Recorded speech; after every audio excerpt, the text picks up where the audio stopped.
Hello, welcome to the Michael Sisco Show. I am your host, Michael Sisco.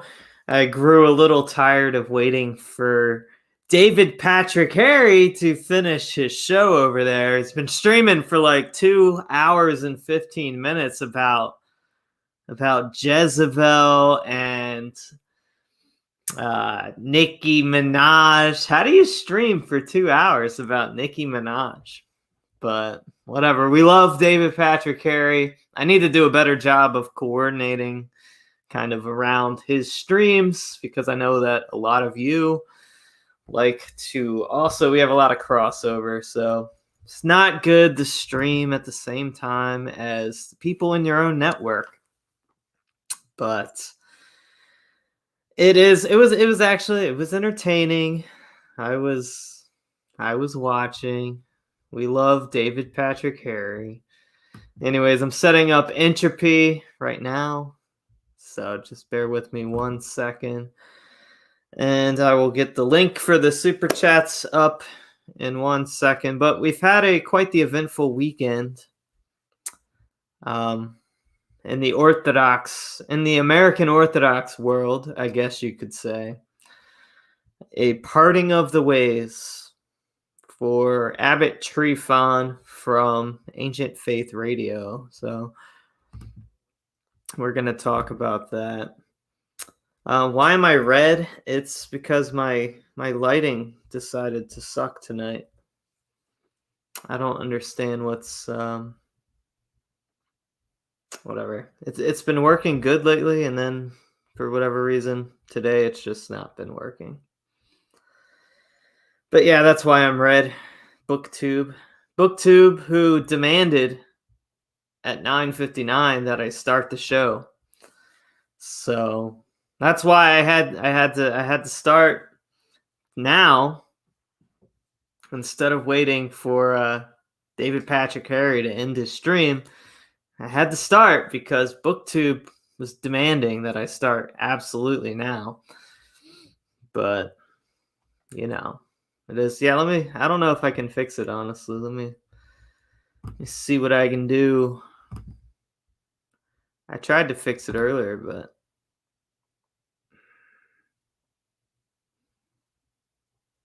yeah, it's not going to work. It's just not going to work. So I'll just have to be red tonight. Red pilled on the red lamp. Yeah, Brandon. It's the same lighting setup that I have every time. But whatever, man. Whatever, dog. Whatever.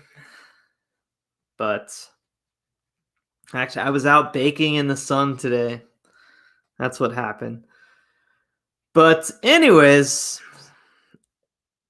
hey, red streams go faster. Yeah, 3 skulls. So I wanna get started by. I mean, I don't know if Abbot Tryphon would appreciate this.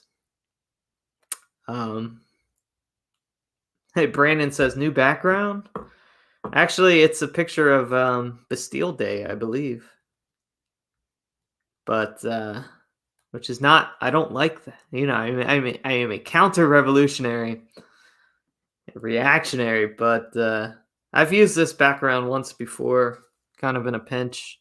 Whenever my lighting's not really working, these kind of alternative pictures just kind of. That's when I roll with them.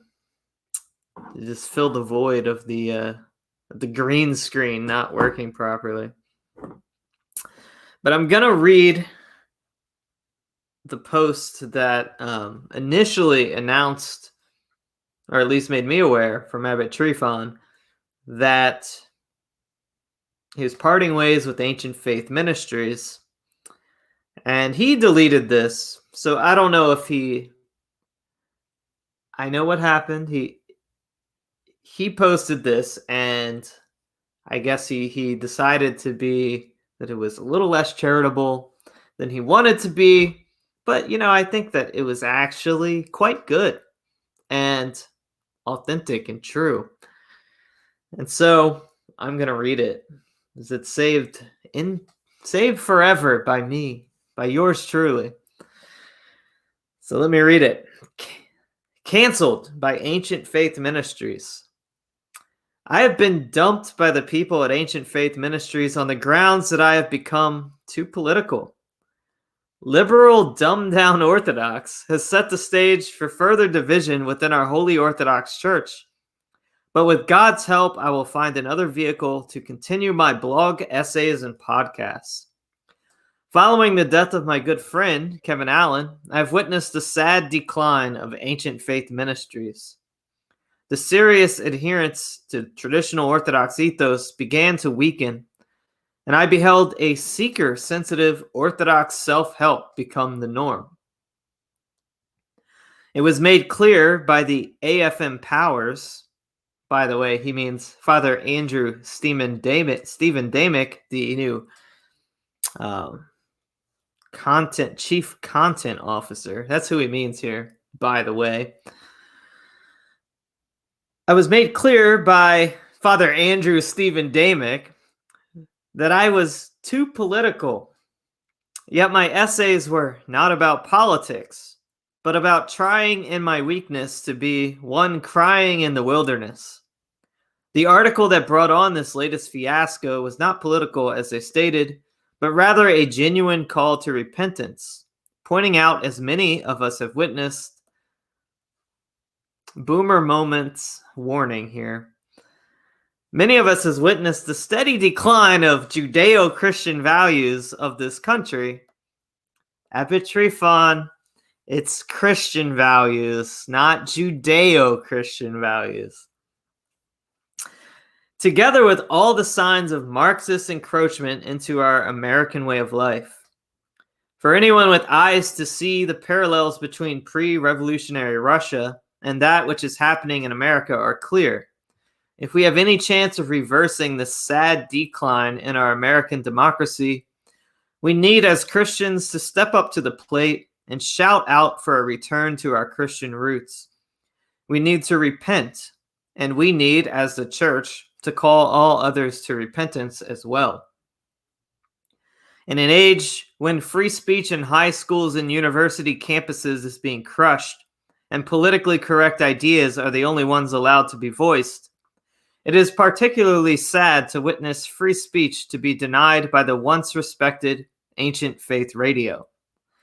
The message of Holy Orthodoxy has never been about pleasing the powers that be, and for the church to flourish into the 21st century, she must speak the truth, ever calling all into the ship of salvation. In an age when so many great and holy elders of the church are calling out this fallen culture, every priest and monk must have, I have tried in my feeble way to speak the truth as one crying in the wilderness. I am deeply pained knowing that so many people who depended on my essays and podcasts will now be left to their own devices. Although I have had numerous priests and lay people urge me to walk away from what they were increasingly perceiving as progressivism and liberal garbage, I held out hope that things would get better. I was wrong. With love in Christ, Abbot Tryphon. Yeah, we love Abbot Tryphon, but yes, that's cringe. That's cringe. And I'm gonna actually drop the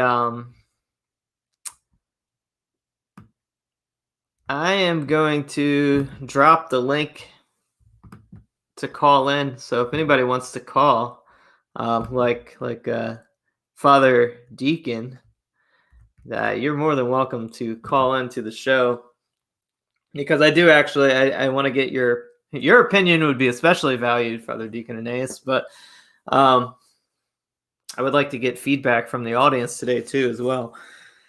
So I don't know what Abbot Tryphon makes of me. I don't know what he thinks of me. He seems to have some political tendencies that I would describe as boomer.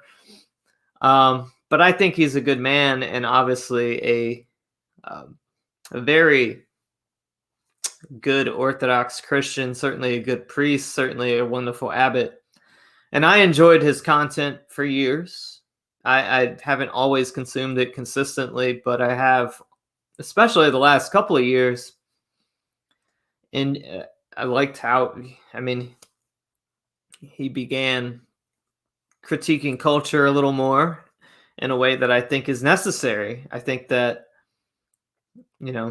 from what you find on the much maligned internet interdoxy, as Father Andrew Stephen Damick likes to call it, interdoxy, which probably has brought more people to the church than he has. I think has quite frankly, we are the voices in the wilderness. And as the Black Ortho Acolyte says here, this is exactly correct. This whole separating politics from religion is absurd. Placing faith in a neat box that you don't allow to interact with all aspects of life. Yeah, it's literally impossible right now. And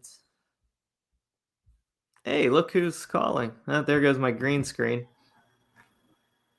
Father Deacon Ananias, how's it going? God bless you guys. Let me just I gotta get my green screen back. Whenever I bring someone on, it always messes up. It's really glitchy. Let me just turn this real quick. Because I could hear you on the YouTube and on this, so it was doing double. It was confusing my mind. Yeah. So what are your thoughts on the whole divorce of ancient faith and Abbot Tryphon? I feel really bad. I love Abbot Tryphon, and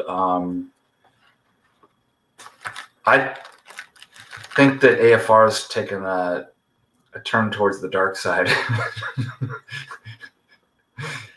But I've seen this happening. Look, my late friend Kevin Allen, he really held that together, and there's been some stuff on AFR people published and brought in that were kind of warning signs to me that I kind of hope they would nip it in the bud. So it's not surprising to me.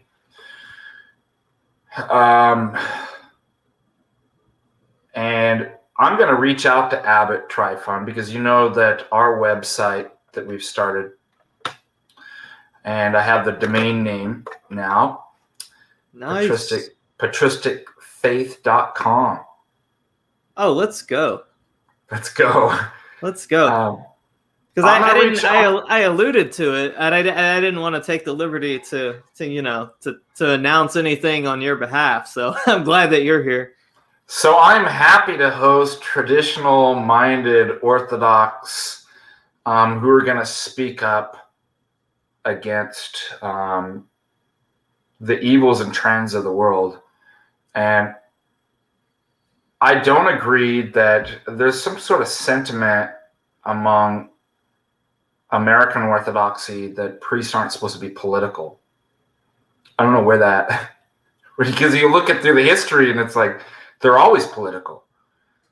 Now, I'm not sure that means telling you you have to vote for this person or something like that, but I would certainly think that it would be the responsibility of a priest to warn people from voting for a death cult. Yeah, I know one of actually I have Father Andrew Stephen Damick's statement pulled up. I don't know if we want to read through that, but yeah, maybe we should, because I felt that they were making that statement that we had to get rid of them because of certain political comments, as if it were suggesting they're not involved in politics and political. But we've seen support for the CUF, interviews bringing people on saying that it's morally acceptable to take the stabbies, and kind of strawmanning the arguments and calling the opposition, even a critical analysis of that, conspiracy theory and stuff like that. I don't understand how that's not political. Let alone, again, having some authors' books on there that are pro-alphabet soup, Skittles, stuff like that. I mean, it seems a bit hypocritical to me. What are your thoughts? I mean, when I hear someone say that, what I really hear is politics I don't like, is what I really that's how I interpret that statement. I do understand that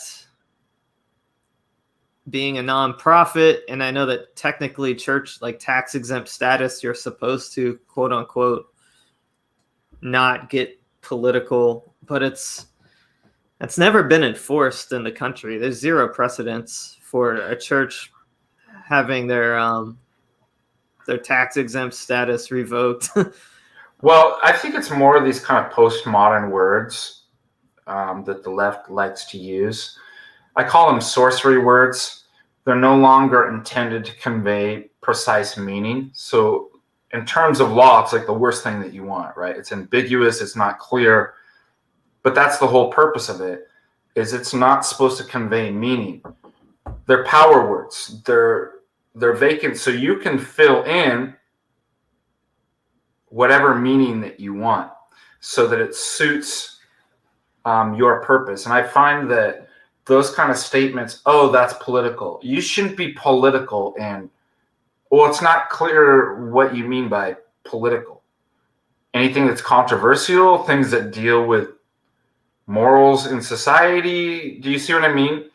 Nobody has an idea about what that actually means. It's the same with all the other kind of words that we hear. Nobody knows what they mean, but that's because it's not important what they mean. Fill it in, fill whatever you want in, and whoever's in power and has the power structures will use those as sorcery words to cast a spell over people and control people. So I think it's one of those kind of tactics as well. Yeah. Hey, don't mind me. I'm just promoting your presence here. Oh, please do. May as well take advantage since you're here. But thank you. It's an honor to have you, even when you're a surprise guest. Yeah, it was nice to see that you were coming on. I just wanted to support you. Thank you. Thank you. Yeah, maybe we should read through this. I don't know if I should screen share or if I should read it. What do you think? Should I screen share or just read? You can screen share it and read it. How about that? Both and. Okay. We won't share. Well.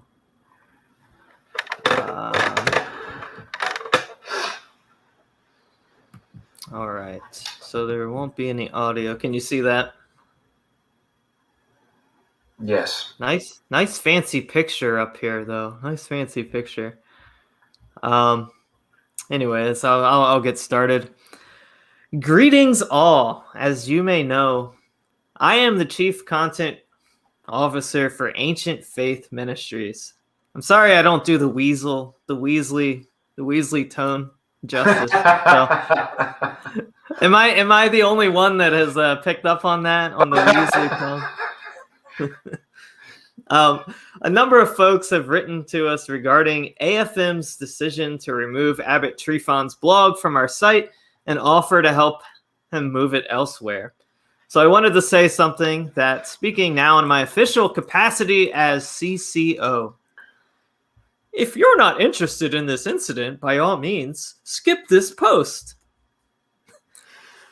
First, we genuinely value Father Tryphon and his many years of contributions to Ancient Faith Ministries. We have no disagreements with him concerning the content of the Orthodox Christian faith, morality, etc.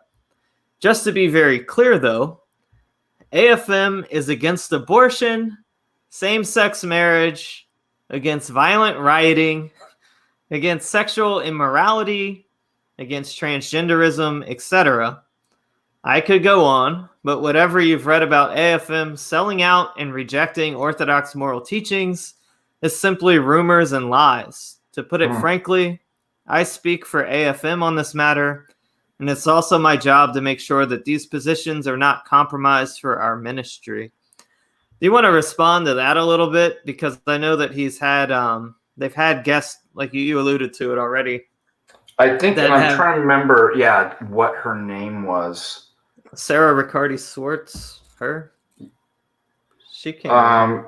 She was She interviewed. came on, but they were actually selling some books. I think like the lady had children books or something like that. Oh, I met that lady, and she was very very nice. I could tell that she was like feminist. She struck me as as more than just that. Had the boy haircut. Oh, geez, yeah. And dead giveaway. And I know at some point I got in a Facebook argument with her about immigration, and I was like, of course, this Trump is very virulently anti-Trump, and well, I was just this fascist guy, right? So yeah, well, another story. Yeah, I've already heard it all. I can't remember her name. I can't remember too. I could look it up, but there were two women on there that were problematic. I'd recommend Jay Dyer did a video on that, and then our other apologist is coming out with a video soon, maybe tomorrow, on this exact issue. Dave the Real Med, and so he'll bring those names up, and he has all the research and stuff like that. But yeah, I mean, it feels a bit hypocritical. Of course, they're saying that's the Orthodox faith. We want them to say that and affirm those things. But I think it's a little bit dishonest to say that we don't. Well, you had those. I actually have if I went back through, I have screenshots of both their books being and their work promoted on here, and then the other stuff that they were actually working on, this pro-LGBT, the feminist stuff, and then pro-women's ordination. Now, it would have been nice if they just been like, we didn't know about that. We didn't know, and we found out we removed their stuff. That would be a good response. I'd appreciate hearing that from them. Yeah, like an actual, if they were to respond to that in the same way that they responded to Abbot Tryphon, yes, that would make a lot of sense, right? So it seems like they're purposely trying to hide that, which doesn't seem. I mean, we have screenshots and evidence of all of that. So, I mean, you can't run from. I think it's just better PR. Just to, I mean, how are you going to get mad at somebody if you just say, hey, I made a mistake. I didn't know. We dealt with it. People are going to be like, oh, that's too bad. But when you try to hide stuff, or it has the appearance of kind of hiding or not fessing up to that, that doesn't look good. Thank you, thank you, David Patrick Harry. Thank you. My beard looks looking good. David.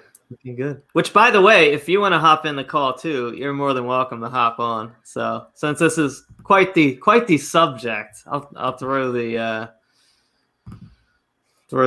thing on. I'll keep reading. I don't really want to screen share because it wigs me out. But yeah, that's fine. Just read it.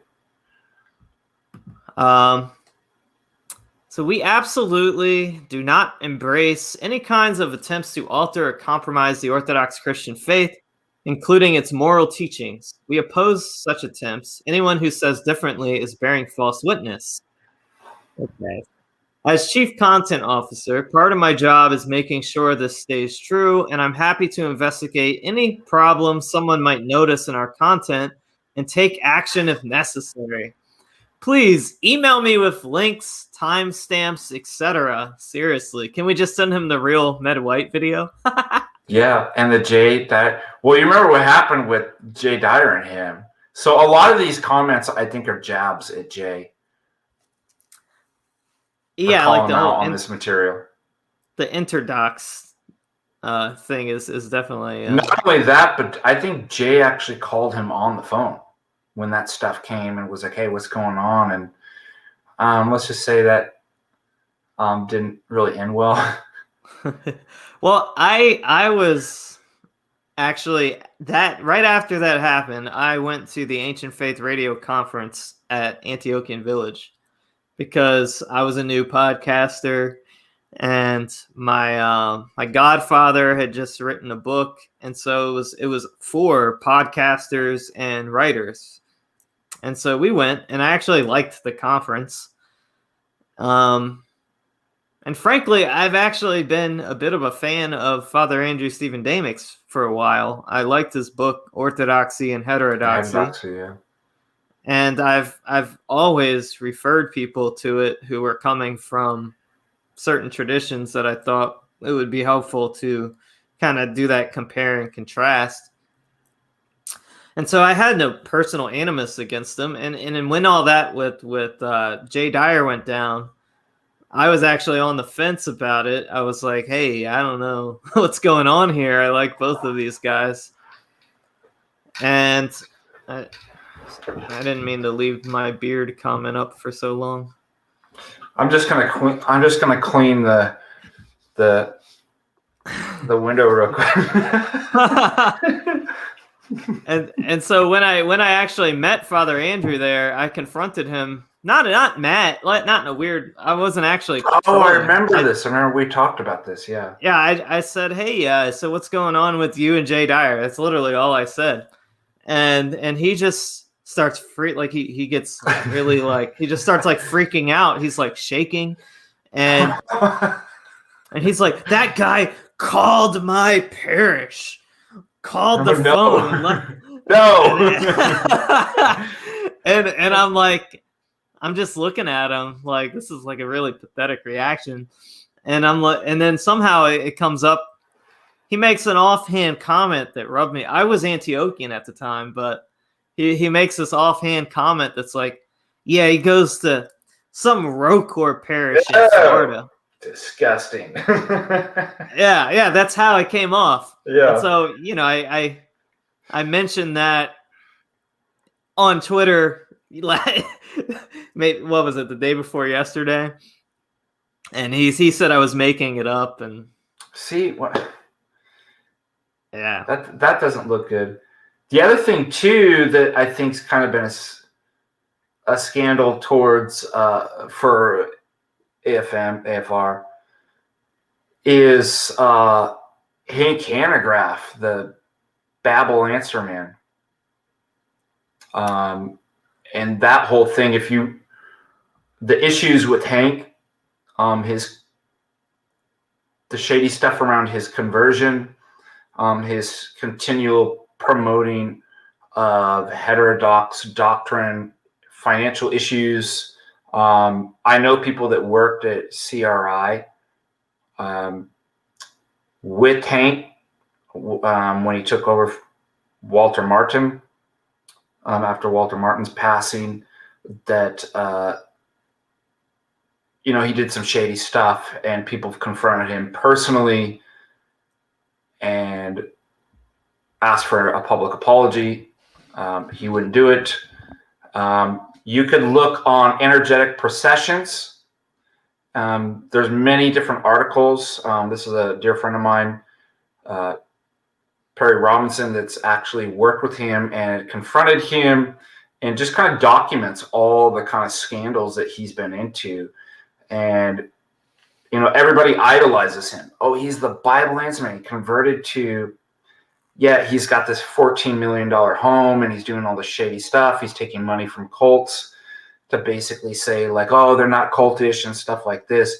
And yet AFR and these different priests are promoting that. And Perry Robinson did a really good work providing evidence of that, and nobody wanted to hear it because he's the celebrity. I think that's a stain on AFR too, that they're involved with a person like that. Orthodox Pronesius says, is that a hologram of David Patrick Harry? Actually, it's David Patrick Harry. Welcome. Yes. Welcome, brothers. Thanks for having me, Michael. Thank you for hopping on. Before we continue reading, any of your initial thoughts on this whole ancient faith and Abbot Tryphon divorce?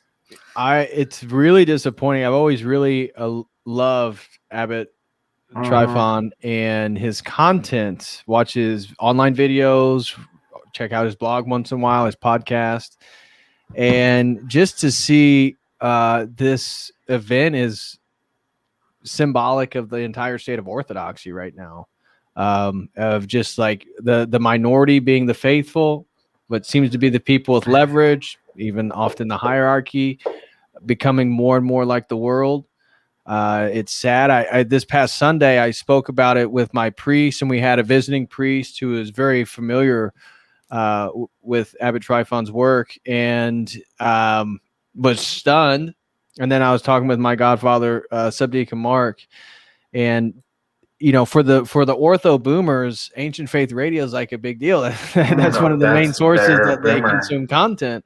Yep. And so for the more boomer, or because what we do online it's for a different type of Orthodox people. The majority of Orthodox people are still listening to the radio and stuff like that, more established sources.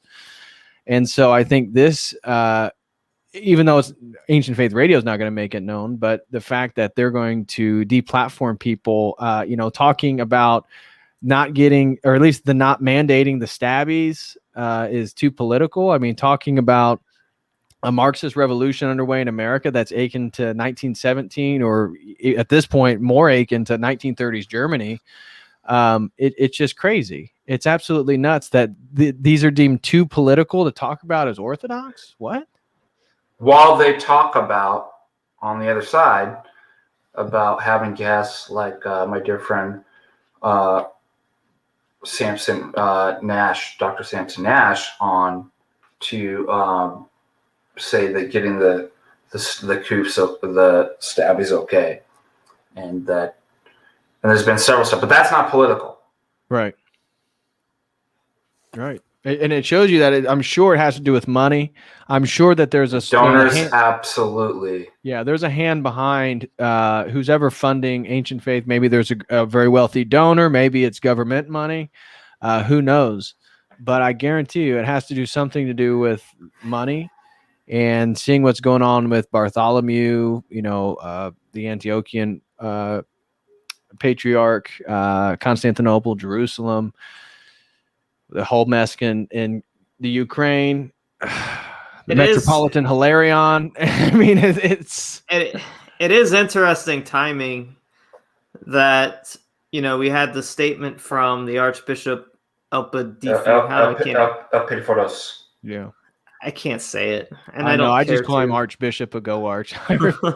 Yeah, his statement on basically invalidating any of his priests' religious exemptions for the vaccine, and then Abbot Tryphon, who's been pretty outspoken about it, and just a couple of days later, is when this happens. Do you think that's? I'm getting feedback from someone, but do you think that's a coincidence? Go ahead, Father. No, I'd say this stuff probably started even with Father Peter Heers, right? I think Father Peter Heers used to have content on there, and they'd removed his stuff because it was too political. Because who's his bishop? Yeah, I remember that one. That ordeal. Right. Normal trope, but I'll keep reading here. Well, I was gonna say, regards to your question, I wouldn't be surprised if it absolutely is organized. Oh, and yeah. that it's probably an organization, or at least again some financial hand regarding orthodoxy in America, and those who are related to whatever this power structure behind the shadows is.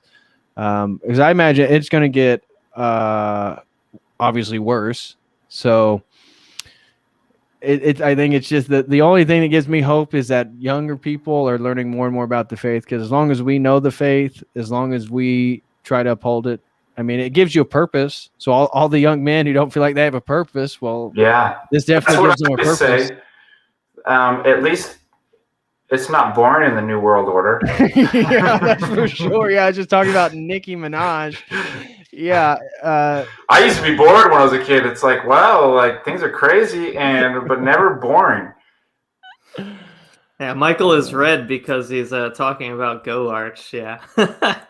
how how I feel about the Greek church. Wow, we got Brother Augustine in the chat too. So, Brother Augustine, come on in, brother. Yeah, tell him to hop in. yeah, he can hop This in. is going to be. This is all the patristic faith dudes.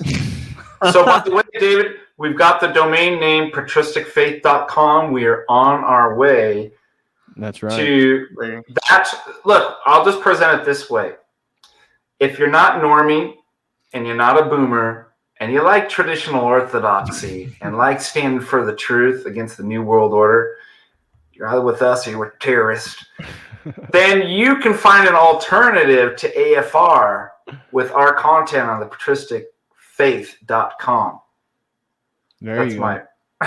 I mean, that's again, thank you so much, Father, for even organizing all this stuff, because that's the only way that we ultimately respond to this stuff is by building our own. And we got to unite. I mean, by consolidating our followings and content.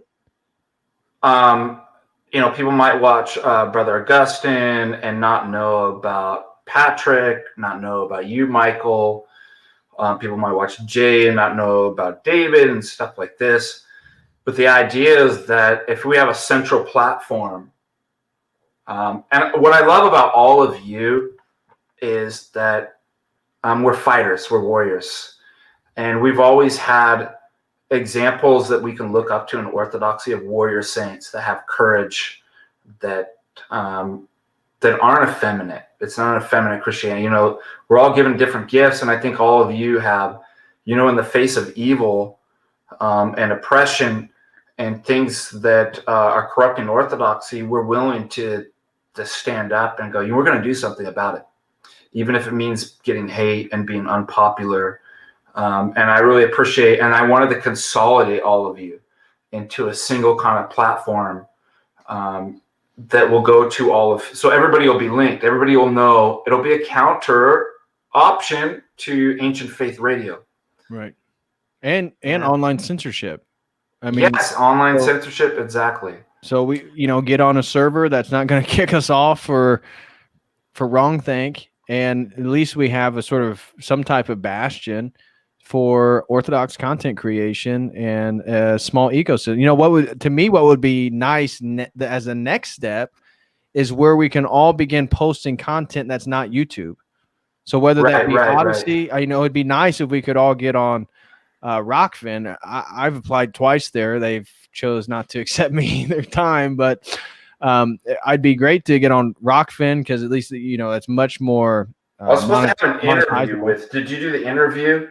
No, I said become a content creator, and I've applied twice on their site, and I'm unworthy. But let's get them on right now. Honestly, I like Odyssey. Odyssey. We're streaming on Odyssey right now too. I need to go back and upload because Odyssey was posting my content, my YouTube. It was auto sharing over there, but it's basically stopped, and now I'm gonna have to if it goes over 2 hours, it's not gonna publish. Oh, that's definitely it then. Yeah. Oh, that makes a lot of sense. I try to stream for about 2 hours every time. I thought you were gonna say I try to stream for 5 hours at a time because Patrick. Yeah, but you can live stream through it now. Now you can get your stream key, and so I don't know if you can stream them more than one platform. Also, what's good about consolidating onto and funneling everybody through one web page is that it's really easy to brush people off who are objecting and raising important questions and challenging the normie narrative. It's easy in your parish community or even online to brush people off as fringe freaks, but the psychology of having large numbers, I mean, if there's anything we can learn from the left, we can learn this. The psychology of groupthink and large numbers is quite powerful and persuasive, right? And so I feel no shame taking on those kind of tactics. Yes! Brother Augustine in the house. What's up? I had to boot Pano. Sorry, Pano. Pano was in for a second, but we'll bring him back. We'll bring him back. Yeah, I won't be here too long. This is all Orthodox Montanica all over again. Part 2. Yeah. Look at that. Except for Sisco. Yeah, well, he was supposed to be there. Well, he backed was out. in So. spirit. Yeah. True. How dare he do that? Next time, right, Michael? Hey, it was bad timing with my work. I wanted to be there. Next time. Brother Augustine, how you doing, brother? I'm doing good. I'm at work, which is to say, sitting in my car. Probably go inside and get better lighting. Can you guys hear me? Oh, you look great, man. Your lighting's better than ours. Well, it's at least better than Michael Sisco's. That's certainly true. Let me see if I can get better lighting. Hold on a sec. All right. I think I can. I don't know what's up with my lighting today. You're getting the red light. No, did you go tanning today? What's going on? Hi, guys. Let me try turning. Maybe I can change the settings. I got shorts on. Don't mind my shorts. I wonder how that looks. Well, that looks better. Yeah. There we go. Nice.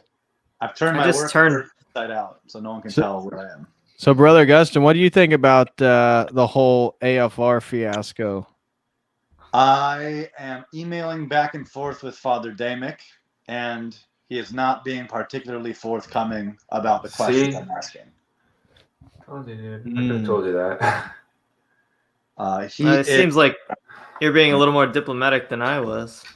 I'm trying to be diplomatic, but I told him that he's sending very mixed messages to his audience when he says political stuff can't happen, but he'll host a pro-choice feminist, but then go after people who talk about candidates that are pro-abortion. And it just seems very selective. So I just said, look, you're sending a lot of confusing signals to your audience here. But he didn't answer any of my actual questions. That's a good way to put it. Yeah, that's the nice way to put it. I'm trying to be diplomatic. That's good. That beer is looking beautiful. That's awesome, really grown since Thank you. Montana. Yeah. It's well, it grew because of Montana. That's where all the grape came from. Radix says, I always knew Michael wore pajama pants. It's actually shorts, but that's the nice thing about streaming. You can have the suit on from the waist up, and then you're good. Very true. Very true. Yeah. Let David Patrick Harry. Why don't you stand up real quick? Let's. I never go half-ass, Mike. Here come the PJs. Okay. You did it. You went all the way. Oh wow. And my cassock doesn't go halfway out there. We see he's wearing panties underneath it. But anyways, I guess I should keep reading since we can respond. Sorry, next? I got you off time. What are you reading? We're reading Father Andrew's public statement. Okay. Yeah. That said, we do, however, have a different vision for blogging online than Father Tryphon does. AFM is not a platform for political commentary of whatever view, left, right, center, etc. It's also not the place to oppose candidates for political office, something that Father Tryphon did on his AFM blog, in which we had to delete. So we're not going to host that. As a citizen, it's his right to express his views on these things, but it's also our right not to host them. That said, our decision was not based on any single post, but rather on multiple posts over a long period. What jurisdiction is he? He's Antioch. Abbot? Oh, he's Antiochian? Oh, you mean no, not Tryphon. Yeah, Damick. He's Antiochian. So there's this language that Father Damick keeps using, like we can't host it, we can't do that. And what he's not being transparent about is why. What is the reason you can't or won't do something? So I'm not going to speculate about his motives, but it is very, again, causes confusion for people when you say, well, we can't do that, without saying why. Like, is there someone funding you that told you can't do that? Just what talking is, about what is that. The reason? Right. What is the reason? That's what Patrick just brought up. I don't know. On Twitter he claimed legal reason for the political stuff, but what does that like even mean? He's being very vague about it. Right. It's not emboldening people to trust him, I don't think. And I'm trying to be charitable, I don't know what his reason is, but by not sharing it, he's just making himself, I think, look suspicious. And is he saying in principle, you could never get anybody in a political position or office that is clergy you shouldn't speak against? I don't know. I mean, I don't know. I know. Like, imagine the worst case scenario and be like, well, we can't. Well, he said that. This is AFM. We can't actually talk bad about. Well, he said he agrees with Abbot Tryphon in terms of morality and faith and all this. I don't see how you can separate that from who's running for office that our Orthodox Christians need to know. Should I vote for this person? What are they right? What are they wrong? I mean, if you're still involved in voting, all that stuff. Right. I asked him in email, what is it about which systems persecute Christians that you feel like we should be shielded from hearing? Like, don't you think we should hear about this stuff from our spiritual shepherds? And right. he just won't answer. He won't answer. Oh my gosh. I'm not rude to him. I'm just saying, hey, like, what is it about someone talking about Marxism and that it persecutes us that you feel like we shouldn't have access to hearing? I just don't get it, Right. That's what it just blew me away is when you look at what Abbot Tryphon writes about. I was trying to understand what made it overtly political. I mean, I could see, as he said, he's not going to get this poison stabbed into him. I'm not either. That to me is not a political position, as we're seeing now in culture with, like, again, I just talked about Nikki. It's not like she's a traditional Orthodox Christian or conservative, but we're seeing now this new line being drawn between the unstabbed and the stabbed, which transcends the left-right paradigm. So it's like even not promoting the stabbies doesn't necessarily mean you're promoting Donald Trump or because he's promoting it. Yeah. So I don't understand that. To me, that was the only thing that could be taken overly political. I mean, because the Marxist stuff is literally, if you ask them, they are in favor of the socialistic ideologies, postmodern, the school of deconstruction, the French intellectuals of the 60s. This stuff is overtly Marxist. The Frankfurt School is overtly Marxist. I don't understand. Like, even they would say, "Oh, well, I'm not a Karl Marx Marxist," but I use Marxist social theory for this and this. Well, they're using Marxism in different ways. So even I don't get it. Well, I don't know. I wish you would tell us what is the. I mean, he's basically putting it with the logic that he's using.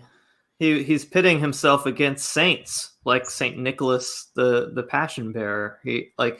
If he were using this logic in 1917, he would have to say, "Oh, well, you can't take a position in support of the Tsar in opposition to the Bolsheviks who are martyring our people." Thought of the exact same thing. Yeah, it's very strange. I mean, I suspect that it's funding related in some way. So that's what I think. Yes. I don't fault. So if he wants to build a website that's very seeker friendly for the Orthodox and doesn't want to scandalize anyone with politics, I understand that, and I would even suggest that that's a useful thing to have. However, when he's hosting people like these abortionist feminists and a person who calls Origen a saint and all these like weird opinions, it seems like it's not as neutral as he's presenting it as. So if you say, we don't want anything about any of this stuff here, that would be one thing, but it just seems like it's a little bit one-sided. Yep. I also think that it's complete. I think it's complete bullcrap, honestly, because I think Saint John of Kronstadt said that orthodoxy is inherently conservative and traditional, and I think that when you accept the mind of the Church Fathers, which I don't want to claim that I have because I'm not there yet. But there's no conceivable way to apply your Orthodox Christian views on the liberal or even the American political paradigm without explicitly being a right-wing reactionary, to be honest. I mean, that's the way that it's going to be recognized or perceived is a right-wing reactionary. The reality is that you're not even on the paradigm of American politics. Yeah, and they should just say that. Like, if they just said, here's the things about each candidate that's overlaps with Christianity, here's what goes against it, I think that would be helpful for people. That would be great, right? You're providing a rule for somebody to navigate. Yeah, these certain things are unacceptable. Right. Yeah. There might be some things that are convoluted, but here's the rule of fate that you use to work. But that's not even allowed. Yeah. That's like I'm a Republican, but I don't like Republicans, generally speaking, because there's so much that just is not compatible. But when I look at the other side with my my political work that I'm doing, which is primarily a platform for my ideas, right? Well, the other side murders children. Unborn children. You know what I mean? I'll put it this way. It's like. I'm sorry. Go ahead. It's not like I think like the Republican Party, like partisan politics, is this great thing that I should be partaking in. Hey, we got Jay Dyer in the chat too. Hey, Jay, you're welcome to hop on. Yeah, hop on, Jay, dude. We're having Orthodox Montanica Part 2 online. There's the chat if you want to. 3 weeks ago, hop in.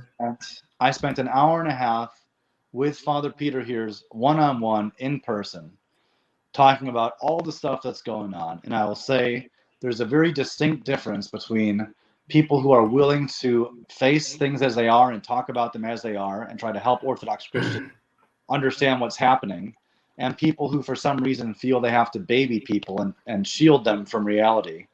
And I think it's maybe not as happy and joyful when you understand what's going on. But if you want to understand what's happening from the mind of the fathers, from the mind of the church, you have to talk about this stuff. It's for our benefit. And I think Father Peter's great in the way he talks about it, all these lecture series about the Russian martyrs. Like, we have to know how to handle martyrdom because it's happening and going to be increasingly happening to us. So I don't see the value of refusing to talk about it with the people that it affects the most directly. Yeah. All right, let me I'll keep reading. Well, I'm sure we'll get more to respond. Well, it seems like there's a general consensus that we think it's certainly monetarily driven. Looks like Jay thinks the same thing. Yeah, probably true. Which Jay is says funny it's all Bitcoin, is what Jay said.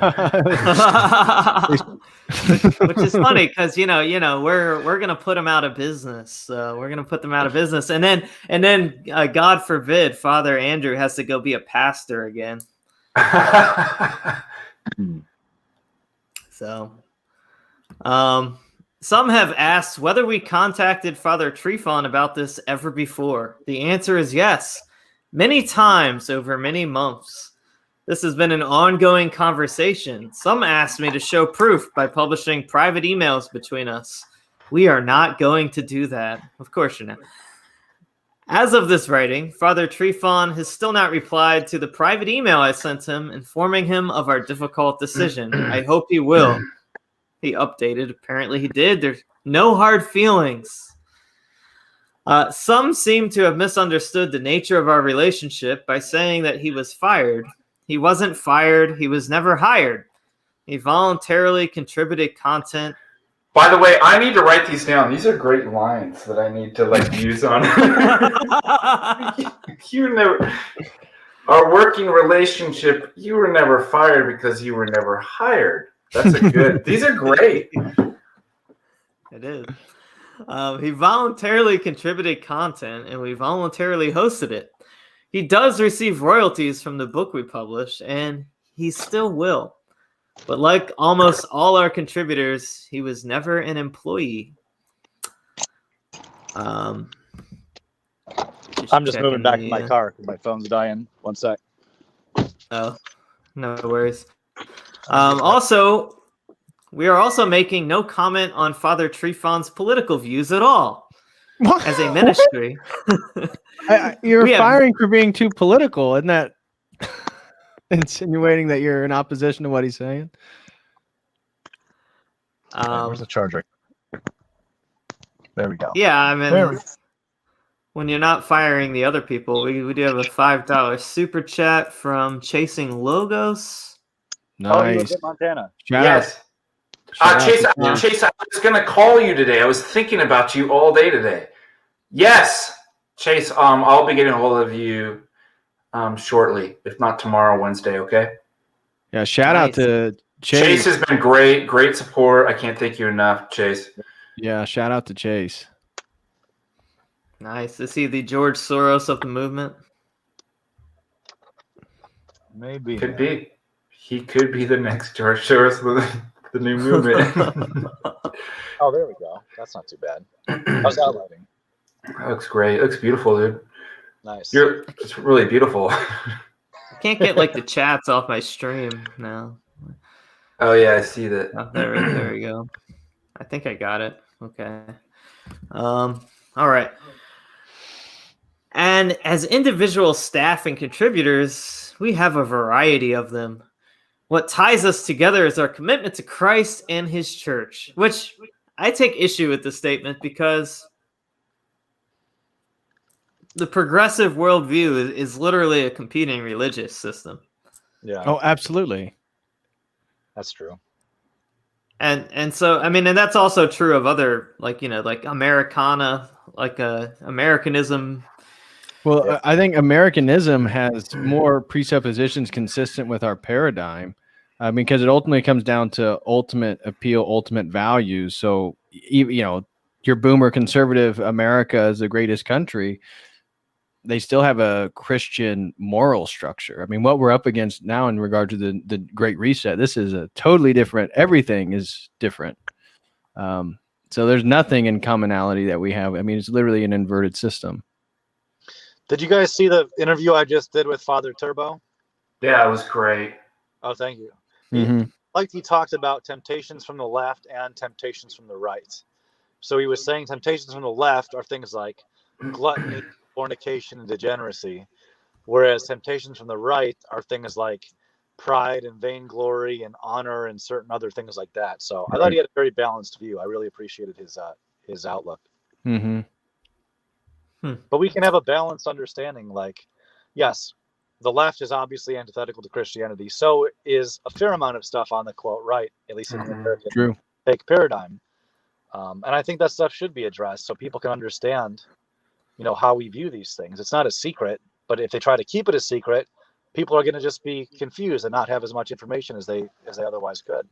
Especially if you end up on Telegram and you encounter these literal national socialists that think that they're orthodox. I keep seeing that on there. That's hilarious. You have to keep booting them. They get banned immediately in my Telegram. Jay Dyer, you are more than welcome to join. Come on, Jay. In the chat. So he just asked. So yeah, come on. Come on. Tell him it's the Streamlabs link. So yeah, or StreamYard.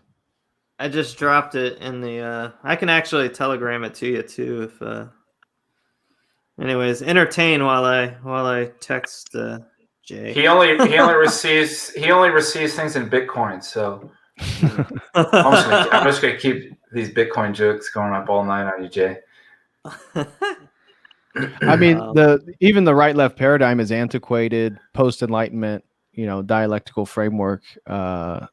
Orthodoxy is, you know, we have, if we were truly orthodox in a society, I mean, we would have socialistic tendencies in regards to helping poor people, this or that.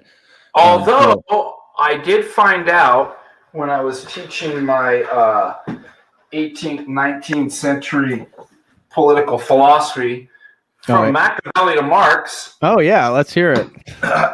Guess where the whole term right-left comes from? You probably already know this. I'm preaching to the choir. Where is this? No. What? The French Revolution. When those who are on the right in Parliament for the monarchy and those who wanted the new social order were on the left. That's actually literally geographically in the Parliament. Those supporting the king were on the right, and the new order was the left. So that's where the left and right actually originates from. Cool. Yeah. Hey Jay, I sent you the link on Telegram, and it's in the chat. So welcome to hop in. So That is Right. that's good, useful information, because even what's funny is how the sort of semiotics of reality, how the left is always moving towards progressive ideology. I was thinking about this with even regards to the Great Schism and the right left or east west dialectical tension, is how the left hand tantrism, left hand in politics, leftist ideologies, or it's always about utopian envisionments, millenarian envisionments, changing society, moving in progressive ways. And I mean, look at the papacy, then even within the Latin West versus the Greek East. Or the left-handed batter, or the person was a left-handed. They've always got to mix it. You got to never do anything different than everybody else, the way it's always been done, haven't you, son?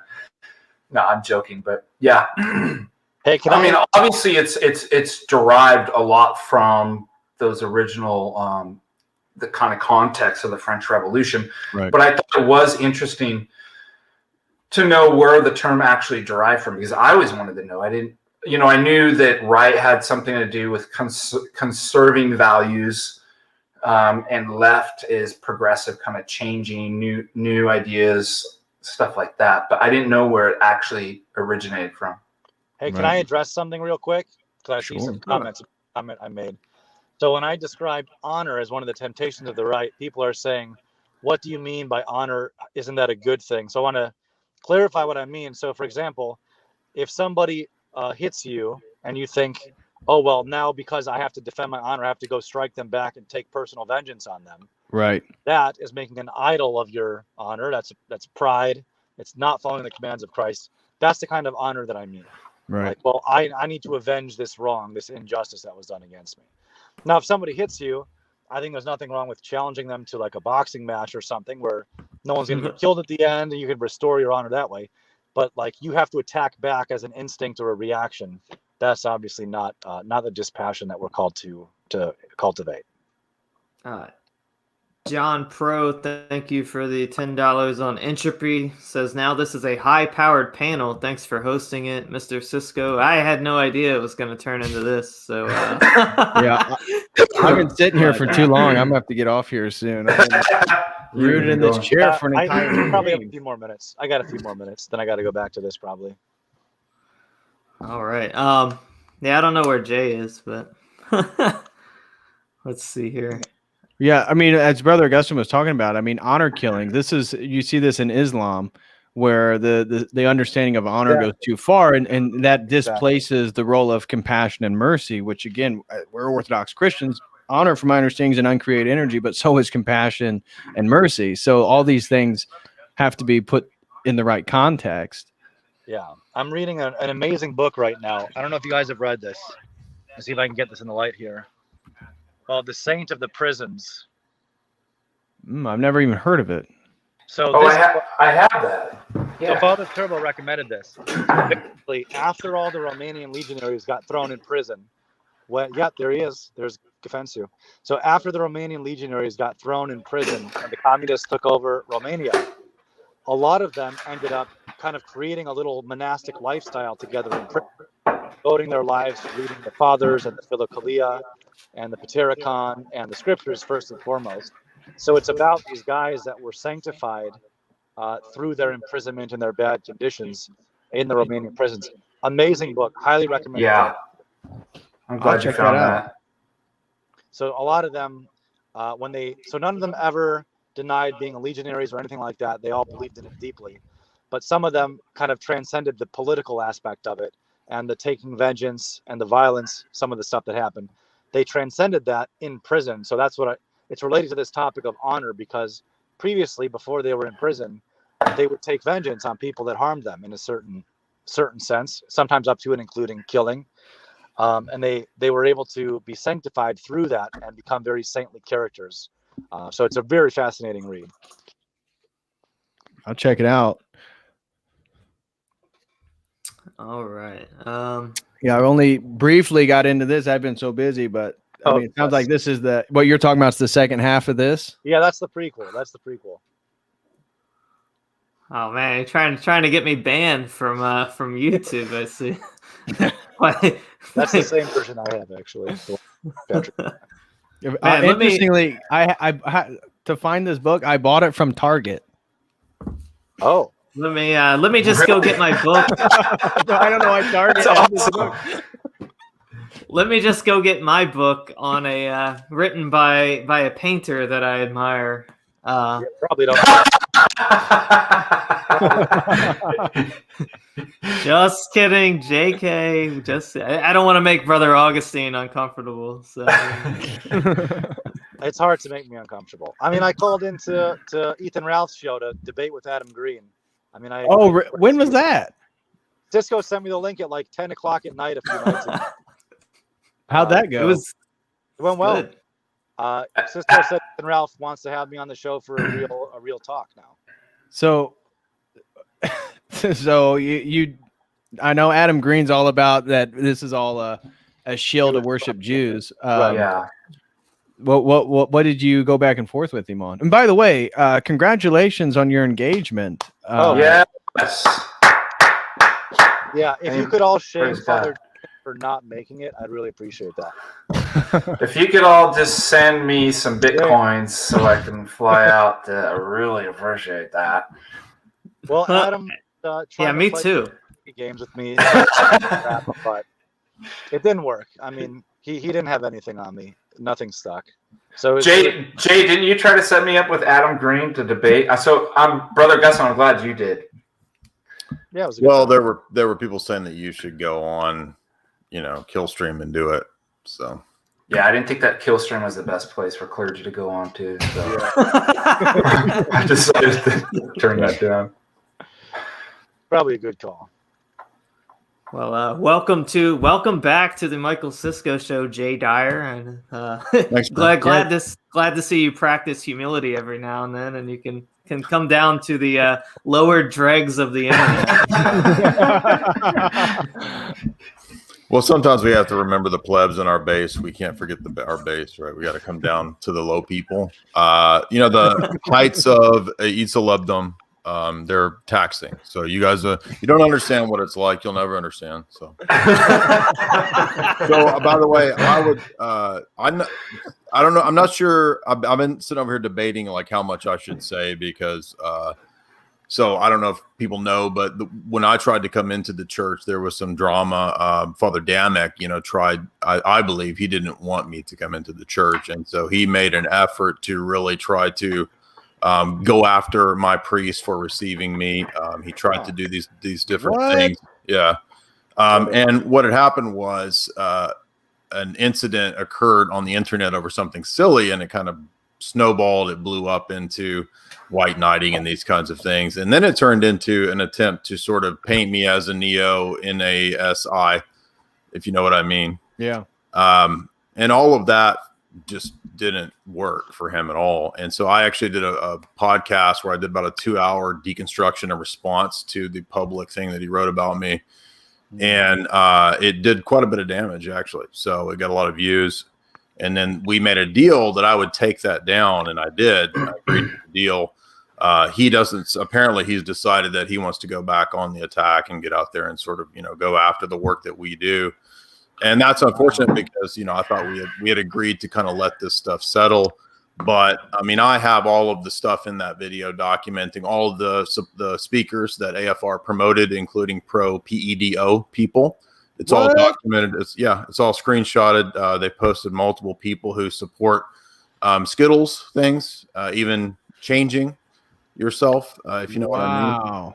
So, I mean, if he's going to go out there, go on Gospel Simplicity, come after me and all this stuff and keep doing it, I guess I'll just I'll make all that stuff public again, which, we had agreed to let that lie, but I guess he doesn't want to let that lie. So, he wants to make it a point to come after the work that we do. He's saying ridiculous things that Orthodox people don't debate.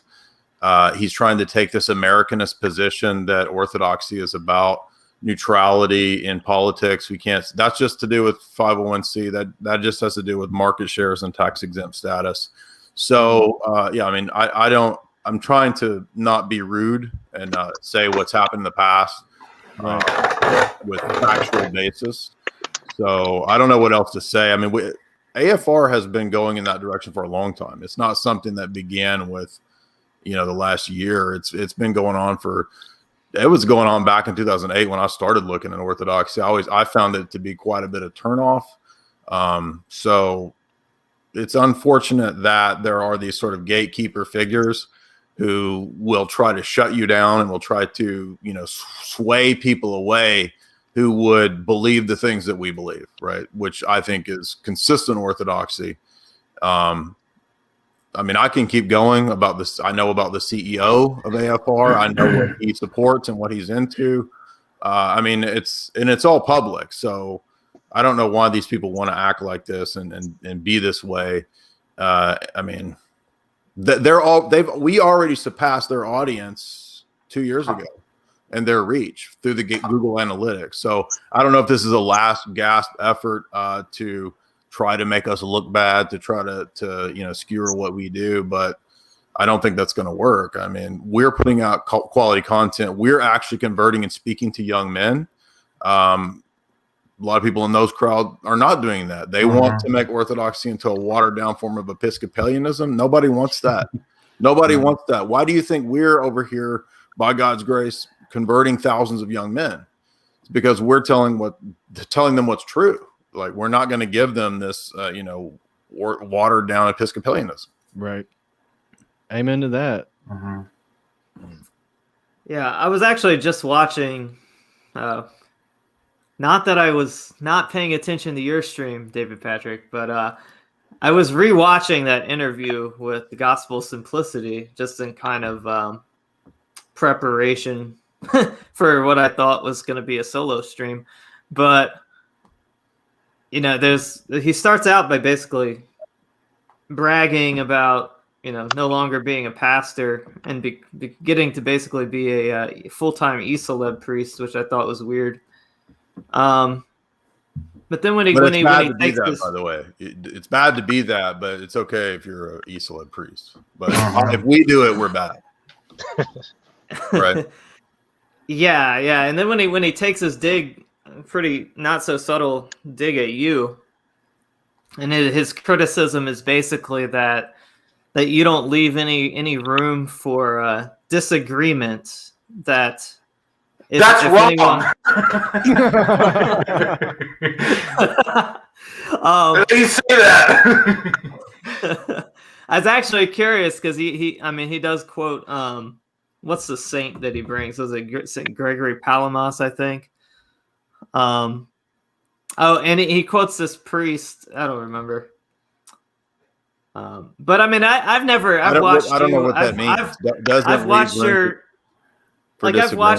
I've watched your content for like 5 years. I've never heard you claim that.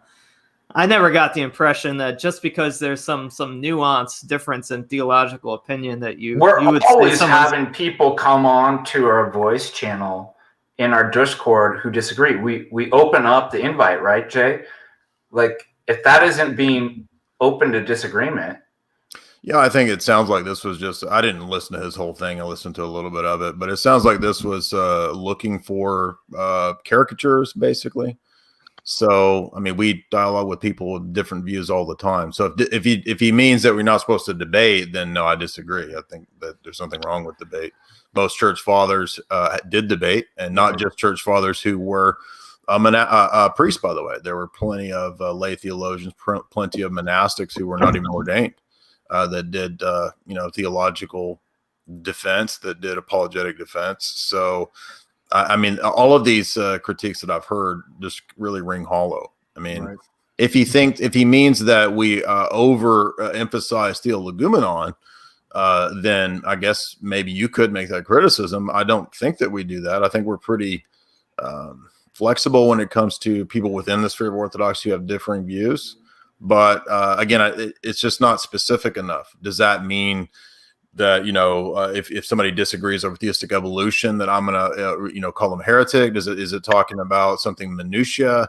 I don't know what he's talking about. So, right. All right, guys, I got to get back to work. I'll see you all later. Hey, God bless, brother. Later, brother. See you guys. All right. Yeah, he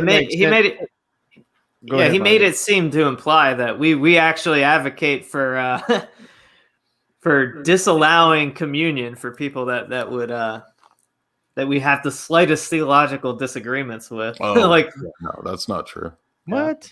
But there's some things, again, if you say you're Orthodox, there's some things that there aren't really negotiable. Well, yeah, I mean, does he mean that we like- should commune, Coptics, or does he mean you can't commune at the Orthodox Church unless you've accepted my view of the monarchy? I mean, that's just not an accurate portrayal. Well, remember, Jay, what I was saying the other day? I was teaching this in ethics class. Beware of the false dialectics of either or. And then as soon as I said that, I realized most of the mistakes are category mistakes. So, because students will respond, oh, I know, it's like, I mean, you're either pro-life or you're pro-abortion. I mean, come on. It's like, well, actually, that turns out to be an either or, right? And then when the students had said that, this wasn't this semester, but I remember I brought this up in years past, that I realized they're mixing their categories. The things that have nuance, they make either or. And the things that are either or, oh, it's not so black and white. You know, people might have, and I'm like, that's diabolical.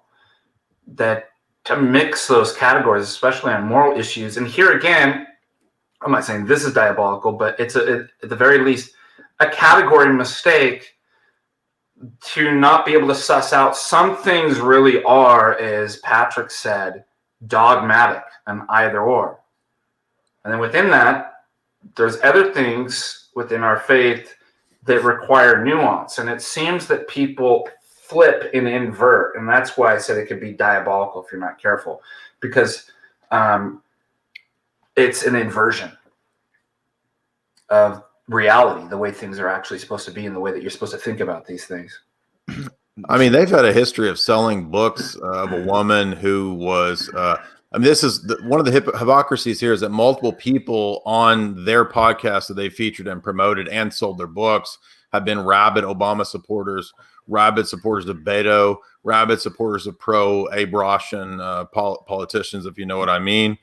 And then, but they're not going to get into the realm of politics. Okay, so then are you going to also ban the people that supported all of these things that I'm just talking about, all of which is documented in the video that I'll post again if he wants to keep going on the offensive like this? Yeah, it seems incredibly hypocritical. Well, that's why it's just obviously about market shares. I mean, Right. If it was a consistent principle, and by the way, how do you actually be totally non-political? I mean, is pro-life political? I mean, isn't it? So how are you going to be non-political? Right. Exactly.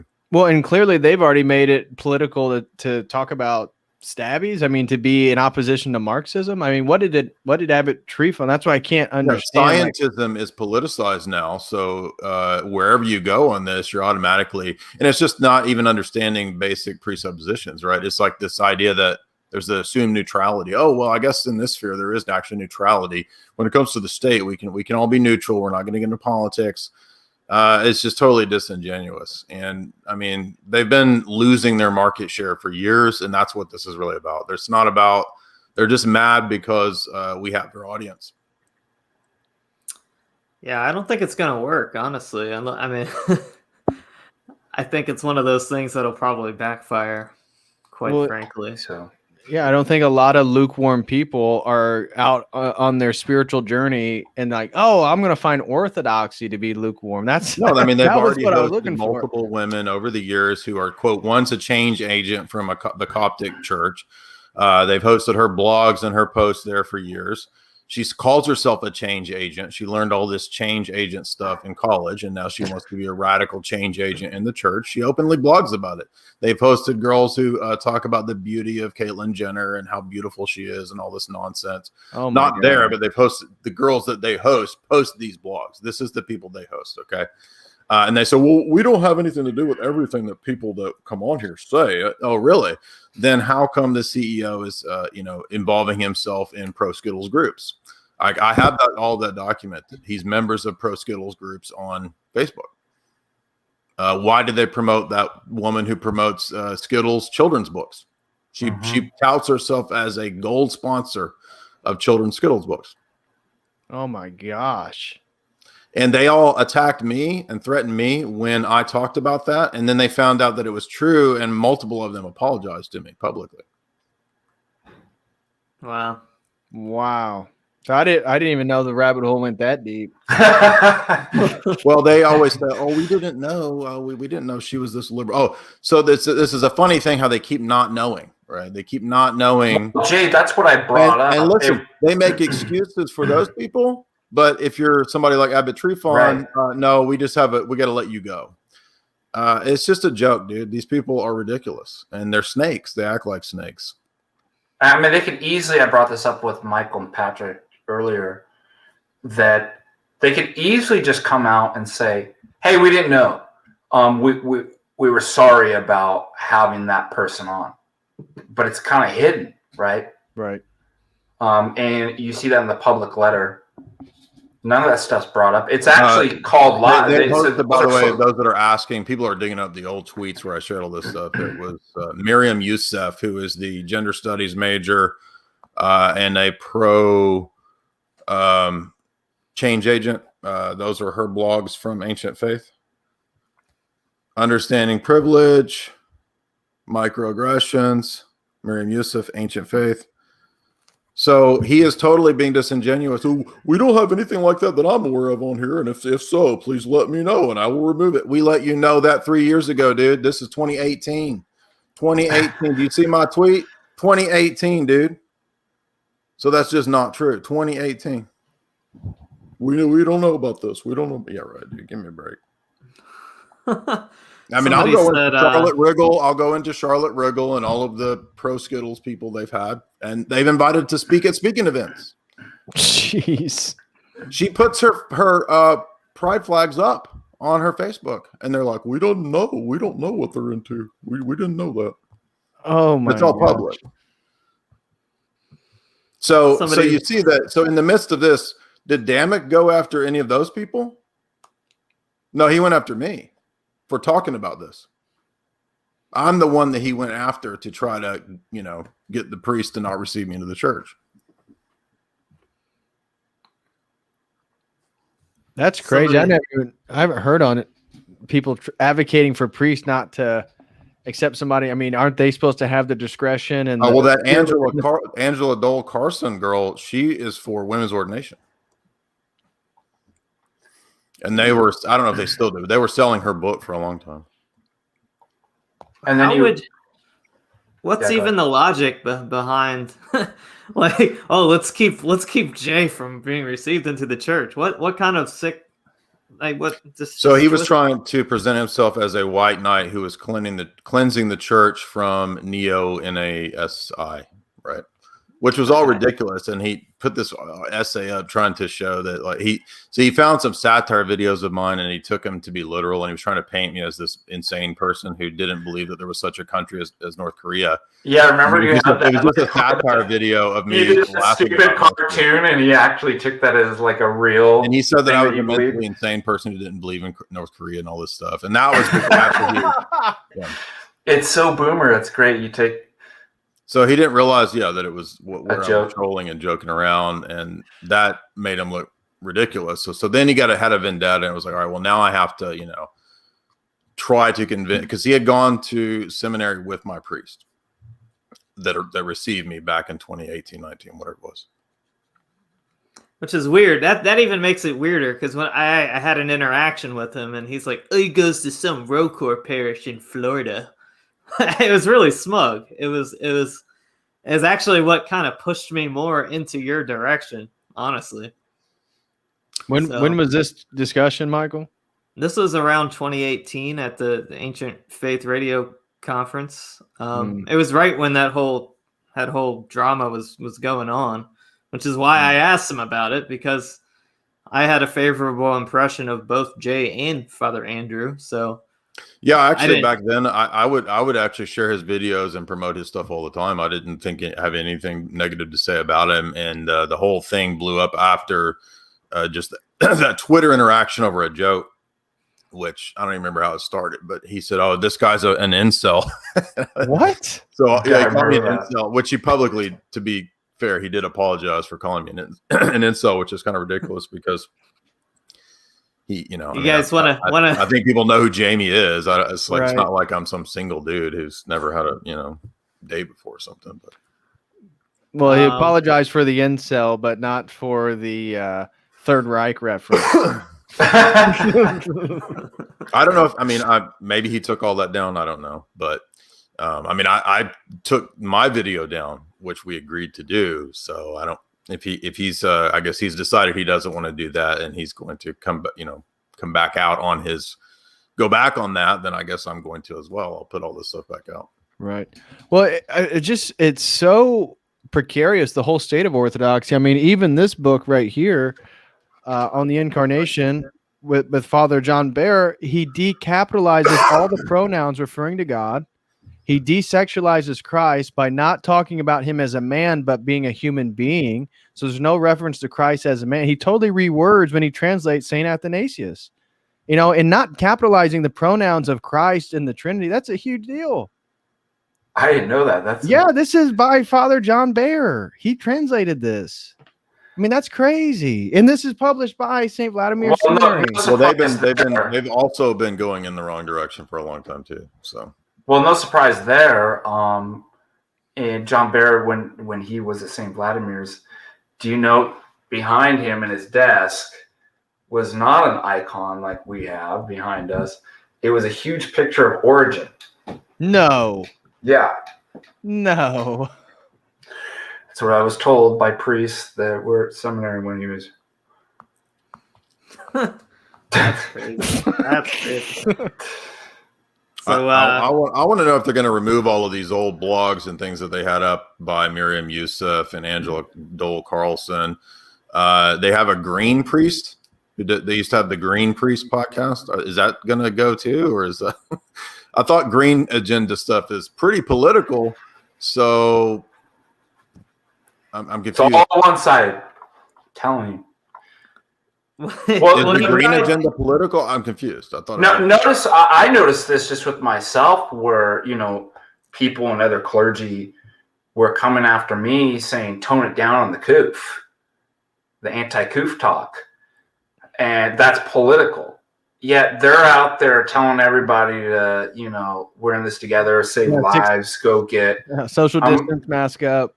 Yeah, do all this stuff, and I'm like, it's all politicized. There's no way you're either on one side or you're the other, right? Right. So why are you telling me that I can't actually be critical and use my expertise as a philosopher of science and epistemologist to work through this stuff and question it? No, you can't do that. I'm like, well, actually, I'm a professor and part of my money and career is in this, so you can't actually tell me that. And I'm not under, right? I'm not under, these people, but I got a lot of push from people like, shut her down. Wow. I will not shut her down. Man, it's a precarious state of orthodoxy. I mean, we talked about the Archbishop of Goarch. I mean, finding solid priests, solid hierarchs, it's difficult. So people are asking, why are so many churches pushing this? I mean, in my view, the problem is multiple. I mean, there's a lot of people who are compromised. There's a lot of people who get money. They're funded by certain things. And, the reason that we're able to say what we say typically is because we are self-funded. We're not funded by foundations. We're not funded by these entities that can control. We're not bound to the paycheck from Ancient Faith Ministries. So, and wherever their money comes from, Fordham, I don't know, the same grants that come to Fordham from, foundations. This is well documented that people know this now publicly. So it's no surprise here. And, everybody can look and find out this information. So it's just really, again, betrays an out of touch attitude on the part of Father Damick and other people who act like we can't just go look on Ortho Christian and see what foundations fund these Skittles entities, these Skittles things, and look and see if those same things have been funded at or promote the ideas have been promoted, such as the green agenda, such as the political stuff that's leftist. I mean, microaggressions and oppression narratives of Miriam Youssef blogging at Ancient Faith. I mean, that's all politics to me. Right. Absolutely. Have you guys Yeah. ever listened to Father Stephen Allen? You ever heard his podcast stuff? Isn't he a true Orthodox so-called? Is he in Australia? I think he may have moved. He was in like Louisiana or something. Oh, okay, never mind. I don't know. But Father Hears did a good podcast on the sort of old calendar extremist type stuff. So that was a recent podcast he did that was good. But anyway, I don't know what to say about this kind of stuff. But oh, that's the other girl. Yeah, and so they have had these people on who come on to find and filter out extremists. So they've consistently promoted, total social justice warrior people like Sarah Riccardi Swartz, who infiltrated ROCOR churches to try to prove that everybody's evil and all this stuff. And it's just, there's subversion obviously at work here. And has AFR ever gone after any of those people? No. They're terrified of the leftists, and they go after anybody who's even remotely on our side of things. Yeah, it's a shame. But again, they wouldn't be doing this if they weren't losing their market share and their audience. So, Well, I guess that's hope in the face of all this stuff is that they're on the downward swing. I mean, we can clearly feel with what we do. I know Jay feels it more than anybody, just how much steam this whole traditional Orthodox thing, especially for young men growing. Yep. Well, yeah, and I mean they are essentially saying. I know another priest who my godfather approached, and he was kind of in the camp of Damick and didn't like us, doesn't like me, doesn't like anything to do with what we do. And my godfather told him and said, "You don't want these guys to bring in thousands of young men to Orthodox Church," and he said, "No." What? Yeah, I remember that. There's a sentiment out there. Yeah. They would rather people not be Orthodox than say that we're actually doing something good. I'm not joking. It's like bizarre. Like, okay, well, where are these people's allegiances? Like, what do they actually believe? It's kind of baffling to me. That's frightening that you wouldn't even want people to convert. And I think, unfortunately, too, that there is a generational difference in the way that we consume information and media. That the boomers do have a totally different approach, especially regards ancient faith radio. But even how quickly they know about the state of Orthodoxy and what's going on in the world. I mean, we're so locked in with the social media platforms that I go to church and then visiting priests come and they see Fox News and like things that are going on, it's like they're getting the news a month or so behind where we're at, in regards to how we're filtering and understanding all this stuff. Well, I mean, another point too is Ancient Faith Radio has gone after the people there, specifically people like Damick. They've gone after the same people that Orthodoxy and Dialogue and Public Orthodoxy goes after. Yeah. Why is that? It can't be that much of a market share. I don't get it. Is it? I mean, it actually has to be because of funding from somebody specifically, some mega funders. Yeah. So, I mean, these entities, not just book sales and market share, but they also get foundation funding. Now, I don't know that Ancient Faith has foundation funding, but everybody has kind of figured out how Fordham works with their funding. That's public. And people have figured out how Ariana Huffington's ex-husband, he has a foundation that funds these things in Orthodoxy. It's well-known, it's public. Yeah, Loyola Marymount, the Huffington Institute, a Jesuit school. Yeah, but Father Damick says you're not supposed to talk about that. There's no such thing as foundations that fund churches. By the way, he said that when he said that 3 years ago on Twitter, He was just a few tweets before that replying to Democopoulos and the Fordham people. So I'm supposed to believe that literally he doesn't know that foundations fund these different things when he's talking to people who openly, knowingly get foundation funding and work at, Fordham University.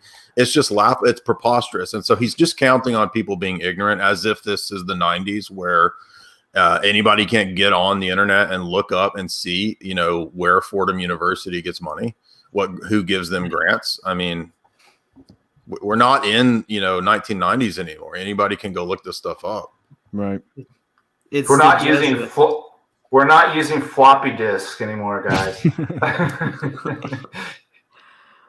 Well, I guess this is a good opportunity to, how do we go up against? How can we use your platform, Father Deacon Ananias, most effectively to go up against this foundation? All we have to do, money? can I say something about that? And I'm not trying to cut you off, but I really feel like all we have to do is just keep putting out quality content that's not, watered down and compromised and pretending to be neutral and pretending to be overly pious and all this stuff. And we already have a larger audience. So, and Jay's right, because if you think about like the Protestant churches, like Episcopalian, they're constantly, how do we market to these cool kids these days, right? Like, what's the new hip thing? And it backfires. The reason why is it's the same temptations, of the devil too. These superficial things. Deep down inside, people want something deeper. They want they want the real thing. And especially, and I'm very happy about these new generations coming up. They've seen the boomers. They've seen what Gen X had to go through, that we were marketed all this superficial stuff. They've seen what's been going on with the churches and stuff, and they don't want any part of it.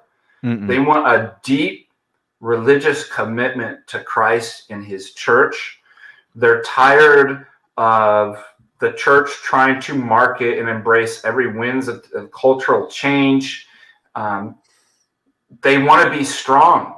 They want to fight and be warriors for Christ. And I'm really proud of the young generation. And that's why we're winning them over, is because they're still in this cultural Americano mode, boomer mode of let's just make it like you said, Jay, this Episcopalian, let's change it. It's like, don't change it. Keep true to the faith of orthodoxy. Right. And be bold. Preach with boldness. Yeah, I mean, and it works. So Damick did a podcast with a Protestant minister for, I don't know, a year or two. And their whole podcast was this ecumenist dialogue, which this minister was, of course, a member of a pro-Skittles denomination. So he has no problem bringing on those kinds of people for dialogue. And again, I'm just saying this to illustrate the hypocrisy that's all good and well. He's happy to be on good terms with those people. But people like us and what we do, no, we are the enemy to him. We're the people that he has to go after. When he goes on a podcast with an evangelical, he's talking about us. I mean, are you not there to, talk about orthodoxy, to talk about the position? No, he's using that platform to go after us. Yeah. And it's just really pitiful. I mean, we've been out here doing his job for the last 4 years, and that's what he's mad about. Jeez. I do kind of get that impression. Like he actually comes across as jealous. I'm not trying. I've gotten dozens of messages of people saying that's what's the problem with him. So what is the inside baseball on Father DeYoung? I don't know him. Okay. I didn't know if he had a history of any of this stuff. I don't think so. I think a lot of people on our Discord are friends with him, and they've done interviews. And I don't have anything negative or criticism of him. I don't know him at all. I'm just now suspicious of anybody working with AFR if Abbot Tryphon is deemed, untouchable. Well, they would just host a lot of podcasts, right? And then they would let people blog. So that's their out. It's like, oh, we're just hosting people. But now I thought, Now, but it matters enough now that you're going to get rid of people. It's just like the social media companies. Now they're in content moderation. By the way, platform. I would add that they keep trying to play that neutrality route, but I mean, they have been removing people's content for the last 3 years. So when all the problems between Russia and Ukraine and the West and the EP happened, they made a conscious decision to not have anything pro-Russia. In fact, they would remove people like Father John Whiteford's articles for a while. Father Here's used to be. So a lot of people that used to be there are no longer there. And so why do you think that is? Mm-hmm. Does Father John still put active content on there, or I don't know. His days are numbered if he is. Honestly, when I encountered Ancient Faith in 2007, and by about 2008, I never listened to it again. So, yeah, I haven't used or consumed much of Ancient Faith radio myself. I know it's very popular. It's been referred to me often by boomer clergy. Well, I mean, they promote Hank Hanegraaff, so. Yeah, I kind of give him the rundown on Hank. The babble answer man.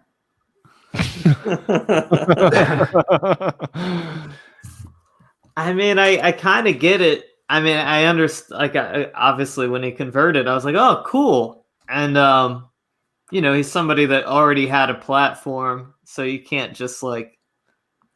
And I remember the controversy being, "Oh, well, should this guy be teaching orthodoxy?" And I'm like, "Well, you could say the same thing about a lot of people who end up doing pretty good, but obviously, it didn't work out." But because as I know, like in your situation, Jay, you had quite the audience before you became Orthodox, but you were also exceptionally talented. So, well, I appreciate that. That's nice of you. Jay doesn't have his theology ghostwritten for him like the Babel answer man. Does he really? Yeah, of course he does. Like, this guy has no education or in theology or anything. He has everybody right. That was the whole Bible answer man. Is everybody wrote his answers for him? Like, well, I know they had a whole team, but I didn't know he was like that reliant on like he's just a repeating box. Like they just tell him stuff in his earpiece and he just that's right. Is that how it? Wow. Yeah, that's exactly. Ray says for me to stop fangirling over Jay Dyer. All right, Ray. Okay, Ray. Okay. Well, guys, I've been sitting in this chair for almost 4 hours, so I'm going to hop out. Good seeing you guys. God bless you, Jay and Jamie. God bless you, Father Deacon. Thank you, Patrick. God bless you. And shout out to Brother Augustine, and God bless him and his fiance and their future together. So I'll see y'all. And pray for our website too, and that God uses us sinners. And we'll just create a better website than what they do. Oh, I'm excited about it. I mean, I'm too. It's not like we're going to run out of content. I mean, the world keeps on going. The new world order keeps on moving, and they can keep doing their Episcopalian left thing and just go off into whatever they're going into. Right. I mean, we need to build our own. So sounds good. God bless everyone out there. Build back better. Build back better. God bless. God bless. I did invite Father Andrew to call in, but he's declined so far. Imagine my shock. But I'm pretty much. I think we hit everything I planned to hit. That turned into. That was awesome. Yeah, unexpected and eventful, joyous evening. Yeah, that was more than I was expecting. But before everybody runs away. Thursday night at 8:00 Eastern, I'll be interviewing a devotional heart who's in the chat now. So she's a new up and coming Orthodox streamer or podcaster. So maybe she can be a part of what we're doing too. But what is the website live yet? When does this all launch and kick off? No. So what we're doing is, we've been working with the content providers, making sure we're all on the same page. I bought the domain name, and now we're going to get a WordPress site up, and then just put all the content providers. We're going to get it up as soon as possible. So I just got to purchase that, link those, and then we'll have blogs up there too. Nice. Well, that'd be perfect for like Abbot Tryphon. I know. I'm going to reach out to him and other clergy as well, and who aren't afraid to speak the truth. And I think that's one of the problems that about our culture too, is that, and it wasn't this way when I was growing up in the 80s and 90s, but it changed so fast. You can't offend people. So the worst sin in the world is not creating a infanticide holocaust. It's offending people. And St. John Chrysostom says it's better to offend your fellow man than by not you offend God. And that's one thing that I like all about us, is that we're willing to speak the truth, even if it offends, such that we wouldn't offend God. That's our priority. And that's going to be part of the kind of ethos of this website. Yeah, glory to God. So it's going to be patristicfaith.com. Is that it? Or Correct. Okay, awesome. Well, I'm excited about it. I'm too. Honestly humbled to be invited to be a part of something Absolutely. like that. So, I'm honored to have you. Oh, well, thank you. I appreciate you coming on, and this turning into thank you, Jay. Thank you, Brother Augustine. Thank you, David Patrick Harry. This was a pleasant surprise that I was not expecting tonight. But I think it's necessary. It's, for us to keep chugging along. And I've made a point to make more of my content Orthodox based instead of political. Of course, I still mix it up a little bit, but so yeah, I will mix it up, much to Father Andrew's chagrin. So I guess I'll never be on Ancient Faith Radio. But yeah, I appreciate you coming on, Father Deacon. Any last? What if the site was Damick's Rejects? Come on over, Damick's Rejects. We will take you. We should just have a tab. Have a tab on the website that said Father Damick's Rejects. Like disavowed by Father Andrew Stephen Damick. Oh, yeah. Well, God bless you. May the Holy Trinity protect all of you, and the Mother of a God, through the prayers of our Holy Fathers, Lord Jesus Christ, our God, have mercy upon us all and save us. Thank you, Michael. Thank you, Father. We'll see everybody else on Thursday evening.